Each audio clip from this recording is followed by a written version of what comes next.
Hello guys, চলে আসলাম আবারও মেলা দেখতে। দূর থেকে তো ভালোই লাগছে, মেলাটার ভিতরে গিয়ে দেখি কেরম মেলাটা লেগেছে। ভিতরে ঢোকার পর দেখছি ভালোই লেগেছে মেলাটা দেখতেও খুব সুন্দর। দোকান আছে, বাচ্চাদের পুতুল আছে খেলার জন্য, মানুষও অনেকগুলো এসেছে মেলা দেখার জন্য। দেখতেও পারছো গাইস।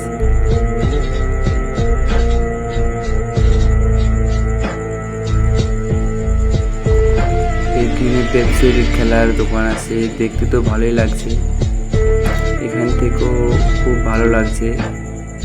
এটা গাইস দেখো ভাই, পুতুল কি সুন্দর, দেখে খুব ভালো লাগলো। কাকে ভিডিওটা দেখে ভালো লাগলো কমেন্ট করে জানাবেন। বাই।